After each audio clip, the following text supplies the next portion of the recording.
પૂજ્ય શ્રી મોરારી બાપુની રામકથાનું આયોજન માધાપર ખાતે ત્રિભુવન ખેતરમાં નારણકાંજી ગોરસિયા ફાર્મ મધ્યે કરવામાં આવ્યું છે।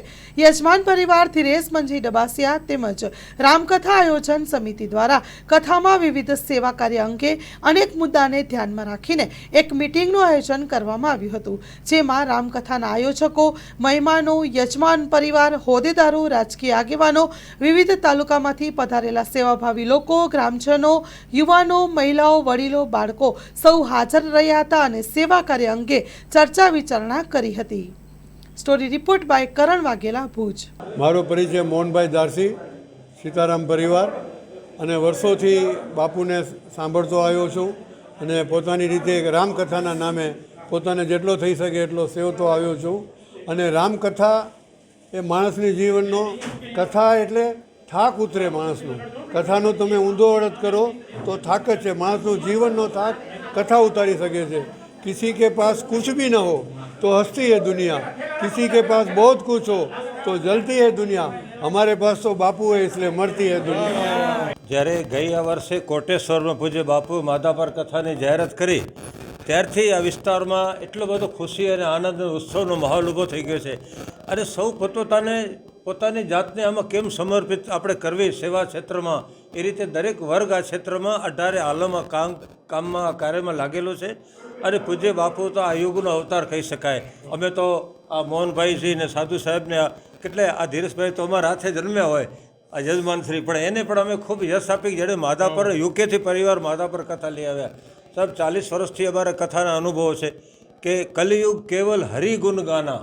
આ કલિયુગમાં હરિ નામનો સ્મરણ અને રામ નામનો સ્મરણ જે બાપુ એને ફ્લાવર્સને આપ્યો, જગતને એક સંદેશ આપ્યો છે, એનાથી અમે બહુ પુલકિત થઈ રહ્યા છીએ અને આ ક્ષેત્રમાં માધાપરની કથા ઐતિહાસિક બની રહેશે। જેમ પ્રવીણભાઈ તના સાહેબે યાદ કર્યું એમ અમારા યજમાનશ્રીનો પણ જે ભાવ છે એ ભાવ ઓર વિકસે અને કથા ફૂલે ફાલે। અને હું તો આપણા મીડિયાના સેન્ટરથી કહું કથાનો બહોળો એવો પ્રસાર થાય। આમ તો બાપુને પ્રસારની જરૂર ન હોય, પણ અમે એવું ઈચ્છીએ કે માધાપરની 34મી કચ્છની આ 35મી કથા અને 974મી પૂજ્ય બાપુની કથા કે જેમાં સાહેબ મંડપ આપ જોઈ રહ્યા છો 40થી 45 હજારની સંખ્યામાં ભાવિકો, બહેનો, માતાઓ કથામાં બેસી શ્રવણ કરી શકે અને એનો 3 ટાઈમ ભોજનની વ્યવસ્થા છે। સવારે નાસ્તો, બપોરે પ્રસાદ, રાત્રે પણ પ્રસાદ।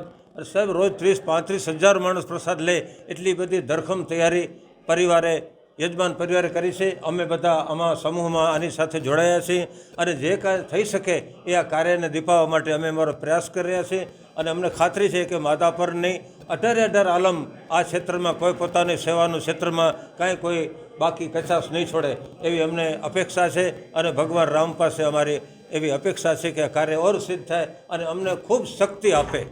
કથા સાંભળવા આવનારને બાપુ તરફથી નિત નવા એક મેસેજ હોય છે।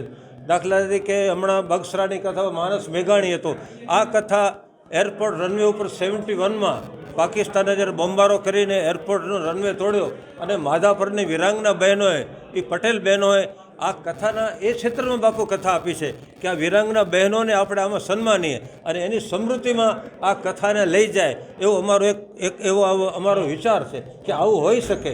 કારણ કે આ કથાનો લેવલ એ તરફ જઈ રહ્યો છે એટલે શક્તિ અને દુર્ગાની અહીંયા એક સરસ પૂજા થઈ શકતે કે શક્તિ શું નથી કરી શકતી। જ્યારે બોમ્બારો થતો હોય ત્યારે આ માધાપરની વિરાંગનાઓએ આ એરપોર્ટ રનવે રિપેર કરી અને પોતાનો જોમ જુસ્સો બતાવ્યો અને બાપુ દરેક કથામાં માધાપરને આ ક્ષેત્રમાં યાદ કરતા હોય છે। અમને ગૌરવ છે કે અમે માધાપર વાસી છીએ અને આ ક્ષેત્રમાં બાપુએ કથા અમને આપી છે। તો આવનારા દેશ વિદેશથી, આંતરરાષ્ટ્રીય ક્ષેત્રમાંથી બાપુના ફ્લાવર્સ અને ચાહકો જેટલા આવશે એને અમે અમારા પોતાના ઘરો છે, સમાજવાડીઓ છે, જે ક્ષેત્રમાં જ્યાં વ્યવસ્થા શુદ્ધ થાય એ મહેમાનોને, ફ્લાવર્સોને, માતા બહેનોને સાચવવાની કોશિશ કરશું એવી ઈશ્વર અને સદગુરુ ભગવાન પાસે પ્રાર્થના અસ્તુ।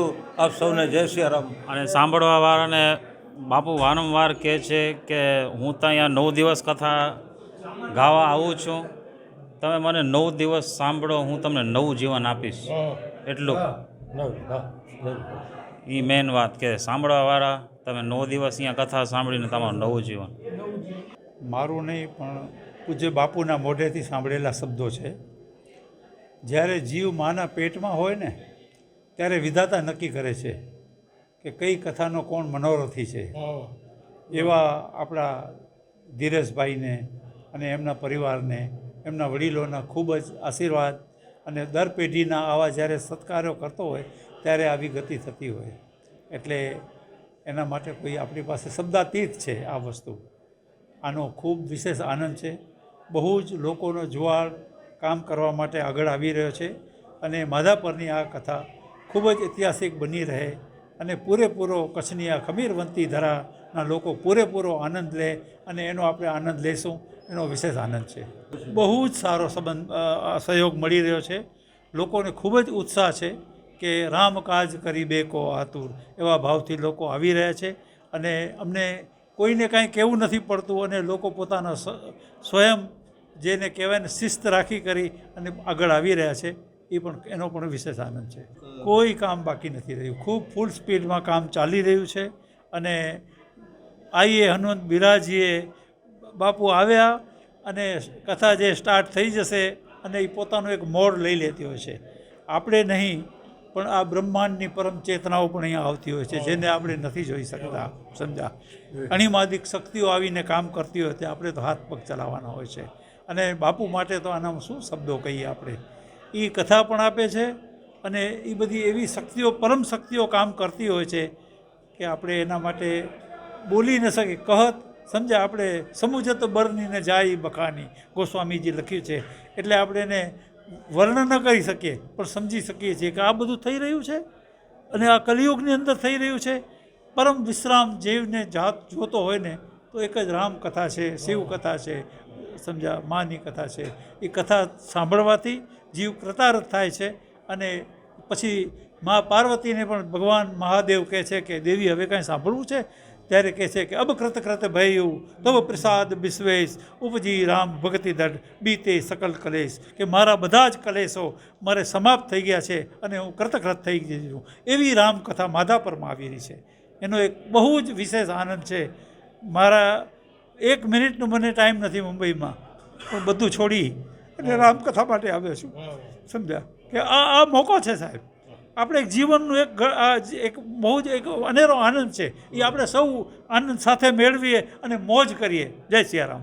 હવે બાપુના ફ્લાવર જે છે ને શ્રવણ કરતાં કરતાં એ લોકોની એવી ગતિ થઈ ગઈ છે ખરેખર આપણે એ લોકોમાં હવે દેખાય છે કે આજે 35 40 વર્ષથી લોકો સાંભળે છે અને એ લોકોની જે સતત હરિનામ લેવાય રામચરિત માનસના પાઠ કરતા હોય છે, યજ્ઞ કરતા હોય છે અને એ લોકો બી ધન્યતા અનુભવે છે.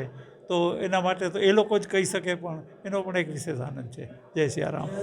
જય શ્રી મારું નામ ધીરેશભાઈ. આ રામકથા માધાપરનો કેવલ ને કેવલ નિમિત્ત માત્ર મનોરથી. આજુબાજુના ગામવાળા અહીંયાના ગામવાળા માધાપરના લોકો બધા સમાજો બહુ જ સેવા આપી છે. આજે બધાનું નામને નોંધ કરી છે. બધાને બહુ જ થેન્ક યુ કે તમે આમ ભાવથી આટલો તમે હેલ્પ આપી છે એનો બહુ જ આભાર. આ તો અમારા વડીલો આ તો હું કાલે જ પ્રવીણભાઈને વાત કરતો હતો કે આવા કાર્યમાં આપણે ખબર ના હોય કે આ કેના આશીર્વાદથી હોય. કોઈ અટલાક નાના બચ્ચાના પણ આશીર્વાદ હોય, વડીલોના હોય, ગામના કોઈ બી ના હોય. આ વસ્તુ આપણે જાણતા જ નથી કે કેના આશીર્વાદથી આ બધું ચાલતું હોય. અને બાકી તો પવન પુત્ર આપણા હનુમાન. તૈયારી ફૂલ સ્વિંગમાં છે. અહીંયા 24 કલાક કામ ચાલુ છે. મંડપનું, રસોડાનું, બાકી બધા ગામ લોકો એનો સાથ આપે છે. એને બધાને બહુ જ થેન્ક યુ કે તમે રાત દી કામ કરો છો. લાઇટ તો ઓછી થઈ જાય, ગરમીના દિવસો છે એ પણ ખબર છે પણ તો છતાંય તમે બહુ જ હેલ્પ આપી છે. Thank you.